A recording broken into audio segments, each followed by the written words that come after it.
the lost generation.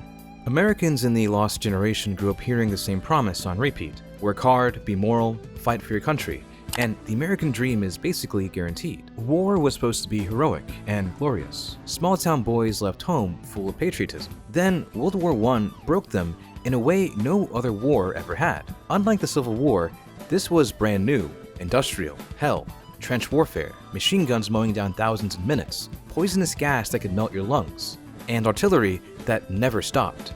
Soldiers felt they were participating in pointless slaughter on an assembly line. When the survivors came home with shell shock, now called PTSD, they were told to shut up and get back to normal. Then, the 1918 Spanish flu killed over 675,000 more Americans. They felt the older generation had lied to them, sent them off to die for nothing, then expected everything to snap back like nothing happened. That betrayal made them completely alienated, so they rebelled hard. Despite prohibition, they partied in secret speakeasies, bootlegged liquor, and danced to jazz all night. Women got the right to vote and ditched corsets and old morals, rejecting the stiff rules their parents lived by.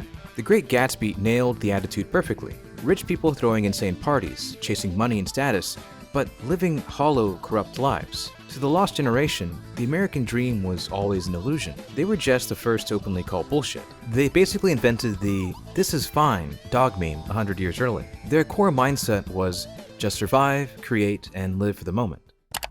The greatest generation. While the lost generation came out of World War I cynical and rejecting the American dream, the greatest generation faced the Great Depression and World War II and chose the complete opposite: resilience, patriotism, and an incredibly strong work ethic. They lived through the Depression as kids, breadlines stretching for blocks, Dust Bowl winds burying farms, families losing everything. But instead of turning bitter and drifting like the generation before them, they still believed America was worth fighting for. They saw the lost generation's cynicism up close and said, "Not us." When World War II came, they viewed it as a clear moral duty to defeat fascism and protect the greater good. FDR's fireside chats on the radio brought the whole country together and gave them shared purpose and hope. Unlike the lost generation that felt betrayed by the system, the greatest generation embodied honor, courage, and personal responsibility. After the war, they built modern America at lightning speed. Suburbs, highways, and factories. One job for life, one marriage. Build it once, and make it last. Their core mindset was sacrifice for the group, do the hard thing because it's right, and we win together. They would think, I'm not cold, I'm wired for endurance, and apparently for building everything we still use today. The silent generation. While the greatest generation got to be the loud heroes of World War II, the silent generation experienced everything secondhand. Little kids watching parents scrape through the final Depression years, teenagers during the war, young adults in the early Cold War. They came of age exactly when Senator Joseph McCarthy launched his anti-communist witch hunts in the early 1950s. McCarthy accused hundreds of ordinary Americans, teachers, government workers, Hollywood writers, even your neighbor, of being secret communists, with almost no evidence. Dramatic Senate hearings were broadcast on TV, careers were ruined overnight through blacklisting, and families lived in terror of being accused. Don't rock the boat became the daily survival rule. That constant fear drilled one lesson deep. The safest path is to stay quiet, conform completely, and show total loyalty to the system. Unlike the lost generation's open rebellion or the greatest generation's bold action, the silence chose to work quietly inside the institutions. Trauma and emotions got buried because talking about feelings felt dangerous. The media fed them black and white TV shows like Leave It to Beaver, Father Knows Best, and Ozzie and Harriet. Perfect suburban families with zero conflict.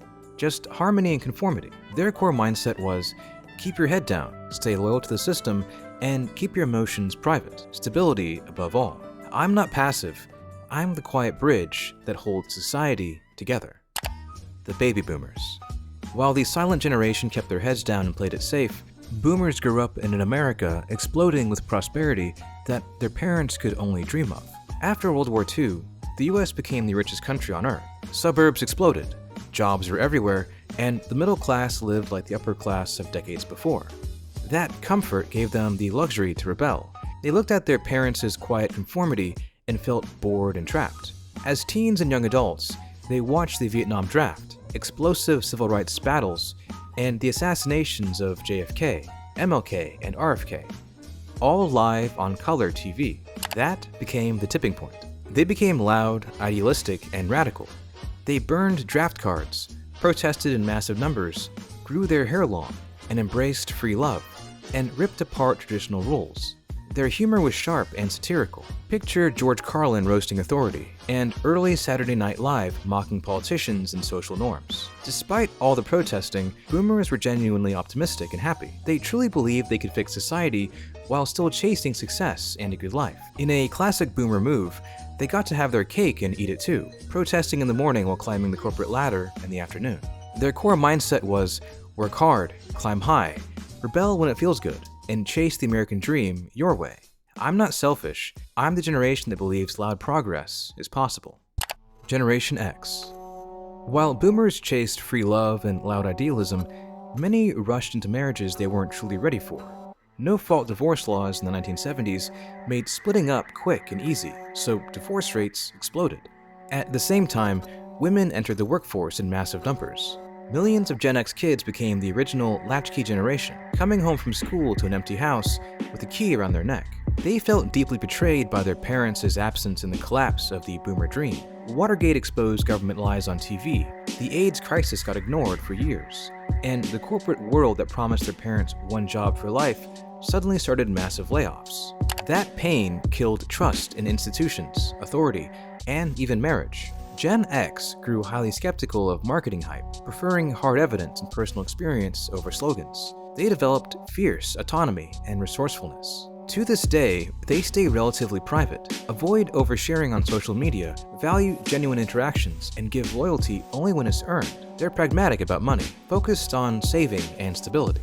Their core mindset was, figure it out yourself, trust no institution, stay flexible, or get crushed. I'm not detached or antisocial. I'm the one who learned to survive pure chaos by trusting only myself.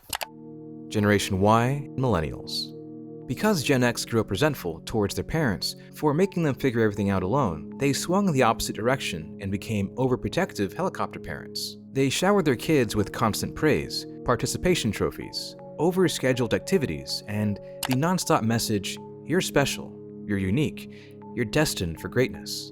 Millennials were the very first generation to grow up with the internet becoming mainstream. But unlike Gen Z and Alpha, who were born into smartphones, Millennials were introduced to social media right as their identities were forming. MySpace hit in high school, Facebook exploded in college, Instagram came as they entered young adulthood.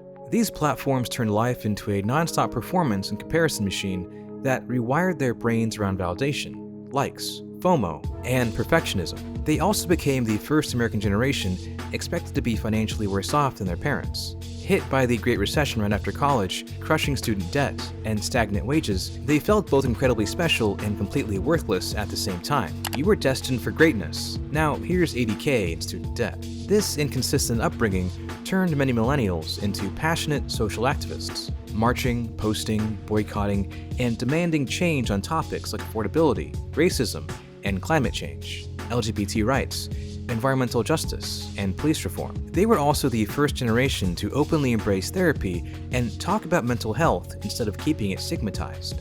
Their core mindset is, I'm special and supposed to change the world, so my work needs real purpose. I refuse to burn out in a soulless grind. I'm not entitled. I am the bridge generation that got completely one-shotted by the internet during the worst years of my life. Generation Z. While millennials tried to fix the system with activism and purpose-driven work, Gen Z looked at the chaos and chose radical individualism and intense hustle culture instead. They grew up in a non-stop crisis, from active shooter drills beginning in kindergarten to pandemic lockdowns ruining their college years. While the price of everyday items like groceries and gas has skyrocketed, wages haven't. Zoomers have had to cope by turning their uncertainty into fuel. More than any generation before them, even more than Gen X, Gen Z is fiercely entrepreneurial and obsessed with financial freedom. Unlike millennials who were rewired by social media, Gen Z uses the internet as a powerful tool. They're laser focused on escaping the matrix, building personal brands, becoming influencers, dropping digital products, and stacking multiple income streams so they never have to rely on a single boss or a broken system again. This hyper-individualism comes with a heavy cost.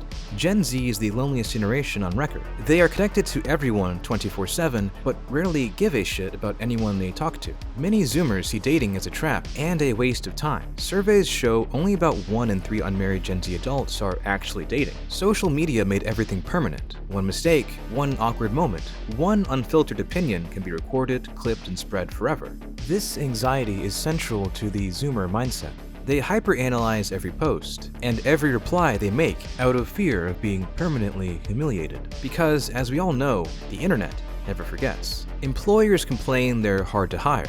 While Zoomers are ambitious and creative, they often lack the grit, professionalism, and hard-working spirit of previous generations. They'll call out of work because they are tired and quit their job when they don't feel respected. That's why so many Zoomers binge self-improvement content online, desperately trying to build the discipline they know they lack. Their core mindset is, the world is broken and chaotic, so I'm locking in, hustling hard, building my own power online, and making sure nobody ever has power over me again. I'm not fragile, I'm calibrated for this non-stop crisis.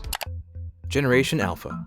While Gen Z is grinding to escape the Matrix, Gen Alpha was born straight inside it, and the pandemic cranked everything to the max. Many spent their critical early years, ages 0 through 5, in lockdowns. Playdates, preschool, and roughhousing, and learning to handle boredom all got replaced by iPads and tablets. Studies show 40% had their own tablet by age 2, and over half by age 4. This is the true iPad kid generation. Devices became pacifiers, teachers, and emotional regulators. Their brains are being wired for constant stimulation, ultra-short attention spans, and almost no tolerance for struggle and boredom.